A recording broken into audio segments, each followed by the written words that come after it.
নমস্কাৰ প্ৰিয় শ্ৰোতাসকল, সকলোলৈ স্বাগতম জনাইছোঁ। ধাৰাবাহিক উপন্যাস পাঠ অনুষ্ঠানত আমি পাঠ কৰি আছিলোঁ ৰঞ্জু হাজৰিকাৰ সামাজিক উপন্যাস নৰকৰ ফুল। আৰু আহি আমি আজি শেষ খণ্ডত উপনীত হৈছোঁহি। আপোনালোকে ইমান মৰম চেনেহেৰে এই উপন্যাসখন আদৰি লোৱাৰ বাবে পুনৰবাৰ ধন্যবাদ জনাইছোঁ। সত্যনাৰায়ণ বাবুৱে মোক যিখিনি অপমান কৰিলে মই নীৰৱে সহ্য কৰি গুচি আহিলোঁ। নাৰায়ণ, মই নিজেই ক'ব নোৱাৰোঁ মই কেনেকৈ সেইবোৰ সহ্য কৰি আহিলোঁ। কিহে মোক এনেদৰে পংগু কৰি পেলালে। মইতো কোনো কালে কাৰো ওচৰত মূৰ দোৱাবলৈ শিকা নাই, কিন্তু এতিয়া মোৰ য'তে ত'তে নিজে নিজে দুখ খাই যায়। কিয়? মই যেন অনেক বৃদ্ধ হৈ গৈছোঁ, অনেক নিশকতীয়া হৈ পৰিছোঁ। ৰাজেনৰ কথাখিনি শেষৰ ফালে মৰ্মন্তুদ হাহাকাৰৰ দৰে লাগিল। নাৰায়ণে কোনো উত্তৰ নিদি তলমূৰকৈ বহি ৰ'ল। এচুকত ৰেজিয়াই বহি কান্দিছিল। কান্দোনত কোনো শব্দ নাছিল, কেৱল মৃদু মন্থৰ ঢৌত বুকুখন উঠা নমা কৰিছিল। নিজৰ দুখত যে মানুহ কিমান অকলশৰীয়া আৰু নিসংগ তাক মই এতিয়া অনুভৱ কৰিছোঁ। নাৰায়ণ, এই সংসাৰত স্নেহ, ভাল পোৱা, মমতাৰ কোনো মূল্য নাই। মই নিজ হাতে নিজৰ অভিশাপ তৈয়াৰ কৰি ল'লোঁ। ইয়াক মই খণ্ডন কৰিবই লাগিব। নাৰায়ণ, খণ্ডন কৰিবই লাগিব। পাগলৰ দৰে কথা নকবি ৰাজু, স্থিৰ হ। তই ইমান অধৈৰ্য ধৰিলে উৎপলাৰ অৱস্থা কি হ'ব এবাৰ ভাব। তহঁতেই বুজাব লাগিব তাইক, সান্তনা তহঁতেই দিব লাগিব। এইবোৰ আমাৰ জীৱনৰ একোটা সৰু ঘটনা। তোৰ কথাকে ভাবচোন, তই কেনেকৈ ডাঙৰ হলি। ৰেজিয়াৰ কথা, মোৰ কথা, গজেনৰ কথা, এই গলিৰ প্ৰতিজন মানুহৰে জীৱনবোৰ কিমান ভয়ানক, সেই কথা তই পাহৰি যাবলৈ চেষ্টা কৰিছ কিয়? সেই ভয়ানক ঘটনাবোৰ আমি কিমান সহজভাৱেই লৈছোঁ সেয়াতো তই জানই। উৎপলাও এই গলিৰে ছোৱালী, তাইও অভ্যস্ত হৈ যাব।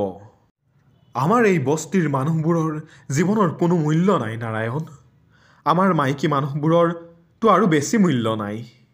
এচাম মানুহৰ ভোগৰ বাবে আমি পৃথিৱীত জন্মিলোঁ। নিজৰ ওপৰতে দুখ হয়, খং উঠে। আমি এই নৰকত জন্মাবোৰে স্বৰ্গৰ কল্পনা কৰাটোৱেই পাপ। ৰেজিয়া থিয় হ'ল। তাইৰ সিক্ত চকু দুটিও আৰক্ত, মুখত বিৰাগৰ ছাঁ। শান্ত অথচ গম্ভীৰ স্বৰেৰে তাই পুনৰ ক'বলৈ আৰম্ভ কৰিলে। আমাৰ দৰে মাইকী মানুহবোৰৰ মন বুলি জানো কিবা পদাৰ্থ আছে? যেন আমাৰ দেহাবোৰ, মনবোৰ বোকা কিছুমানেৰে তৈয়াৰ কৰা হৈছে, যাৰ যেনে ইচ্ছা সি তেনেদৰে গঢ়ি ল'ব। অনেক সময় ধৰি মনে মনে থাকিল নাৰায়ণ। ৰাজেনো নীৰৱ। ভিতৰৰ পৰা উৎপলাৰ উচুপনিৰ শব্দ ভাহি আহিছিল। যি হৈ গ'ল, সেই বিষয়ে চিন্তা কৰি কি লাভ? যি হ'ব তাৰ বিষয়ে চিন্তা কৰ তহঁতে। নাৰায়ণে মাত লগালে।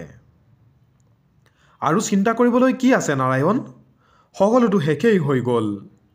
দুৰ্বল স্বৰেৰে ৰাজেনে ক'লে। ধৈৰ্য ধৰ ৰাজু, উৎপলাক পোৱাৰ দিনৰ পৰা তোৰ ধৈৰ্য আমি দেখি আহিছোঁ। এতিয়া তই ধৈৰ্য কিয় হেৰুৱাবি?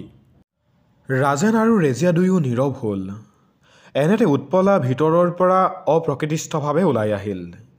উৎকণ্ঠাত কাতৰ হৈ তিনিও উৎপলাৰ মুখলৈ চালে। তিনিওৰে চকুৱে মুখে এক আশ্চৰ্য বিহ্বলতা প্ৰকাশ পালে।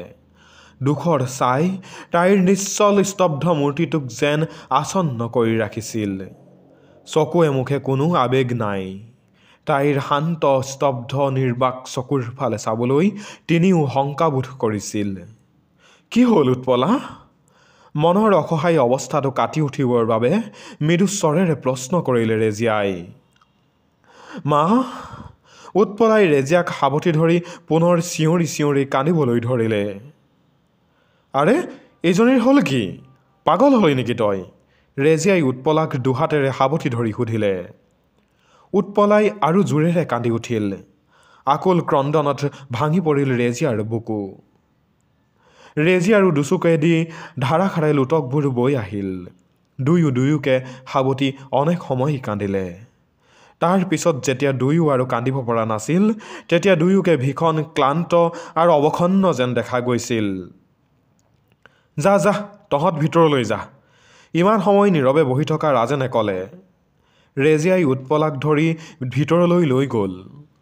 সমস্যা, নাৰায়ণে উচ্চাৰণ কৰিলে। প্ৰদীপে বিয়া নকৰাওঁ বুলি যদি প্ৰথমতে ক'লেহেঁতেন নিশ্চয় মই উৎপলাৰ পেটৰ সন্তানটো ডাক্তৰৰ হতুৱাই নষ্ট কৰাই বিপদমুক্ত হৈ থাকিলোহেঁতেন। কিন্তু এতিয়াতো সেই কাম সম্ভৱ নহয় নাৰায়ণ। ৰাজেনে কথাখিনি কৈ নাৰায়ণৰ মুখলৈ চাই ৰ'ল। নাৰায়ণে কোনো উত্তৰ নিদি মনে মনে ৰ'ল। ক নাৰায়ণ, কিবা এটা উপায় দে, নহ'লে তাইৰ জীৱনটোৱেই শেষ হৈ যাব। এটা পোৱালি থকা মাইকীক ভৱিষ্যতে কোনো বিয়া কৰাবলৈ আগবাঢ়ি নাহিব। এইখন আঘাততে তই ভাঙি পৰিলে হ'ব জানো? আমাৰ জীৱনবোৰতো সংঘাতে এনেকৈয়ে ভাঙে আৰু গঢ়ে। ভঙা আৰু গঢ়াৰ মাজতেইতো জীৱন। এই বুলি নাৰায়ণ খন্তেক ৰ'ল। তাৰ পিছত পুনৰ সুধিলে, ডাক্তৰে এতিয়া একো কৰিব নোৱাৰে নেকি? নোৱাৰে, ৰাজেনে ক'লে। তেতিয়াহ'লে কি কৰিবি? নাৰায়ণে ওলোটাই সুধিলে। তাকেতো তোক সুধিছোঁ। এটা কথা কওঁ শুনিবি? কিছু সময় মৌন হৈ থকাৰ অন্তত নাৰায়ণে সুধিলে। কি?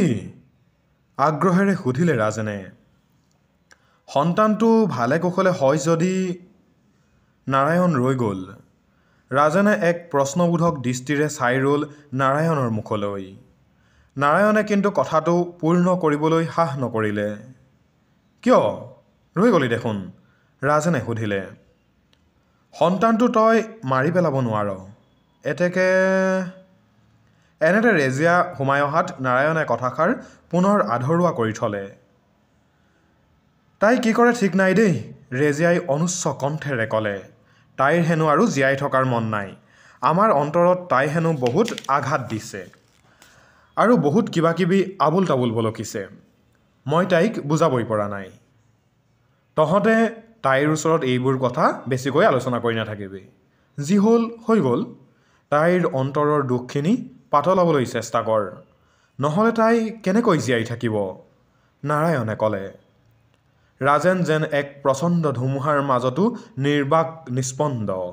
ঘূৰ্ণিসূতৰ মুখত লংগৰহীন তৰণী নিমজ্জমান। যাত্ৰী মাথোন নিৰুপায় দৰ্শক। এটা সময়ত নাৰায়ণ গ'লগৈ। আবেলিৰ পৰা ৰাজেন যে আগফালৰ খাটখনত ভৰি উঠাই বহিছে সি আৰু তাৰ পৰা লৰচৰ কৰা নাই। ভিতৰত উৎপলাই চিঞৰিছে। প্ৰসৱ বেদনা হৈছে আবেলি ৩ বজাৰ পৰাই। ডাক্তৰ কবিৰাজ কাকো খবৰ দিয়া নাই সি। মাথো নাৰায়ণে কাছাৰী গাঁও নে কঁঠালগুৰিৰ এজনী বুঢ়ী লৈ আহিছিল। মাইকী মানুহৰ এইবোৰ কামত তাই হেনো পাকৈত। আগতে গোলাপী বুঢ়ী আহিছিল, কিন্তু গোলাপী বুঢ়ী ঢুকুৱা আজি প্ৰায় ৬ বছৰমানেই হ'ল। সন্ধ্যা ৭মান বজাত নাৰায়ণ আহিল। নাৰায়ণ সোমাই প্ৰশ্নবোধক দৃষ্টিৰে ৰাজেনলৈ চালে। কি খবৰ? নাৰায়ণে কৌতূহলেৰে সুধিলে। একো নাই, বৰ কষ্ট পাইছে তাই, ৰাজেনে লাহেকৈ ক'লে। চিন্তা নকৰিবি, সকলো ঠিক হৈ যাব। ল, এইখন এখন টাৱেল লৈ আহিছোঁ, দামী টাৱেল। নাৰায়ণে হাতৰ টোপোলাটো ৰাজেনৰ ফালে আগবঢ়াই দিলে। লেমৰ ম্লান পোহৰত ৰাজেনে টাৱেলখন খুলি চালে। হ'ব? নাৰায়ণে সুধিলে। প্ৰিয় শ্ৰোতাসকল, আপোনালোকে আমাৰ ধাৰাবাহিক উপন্যাস পাঠিথানত ইমান দিনে শুনি আছিল ৰঞ্জু হাজৰিকাৰ সামাজিক উপন্যাস নৰকৰ ফুল। আজি এই উপন্যাসখন শেষ হৈছে। ইয়াৰ পিছত আমি ধাৰাবাহিক উপন্যাস পাঠিথানত আৰম্ভ কৰিম হোমেন বৰগোহাঞিৰ এখন কালজয়ী উপন্যাস হালধীয়া চৰায়ে বাও ধান খায়। আশা কৰিছোঁ আপোনালোকে একেই মৰম চেনেহেৰে আদৰি ল'ব। ধন্যবাদ।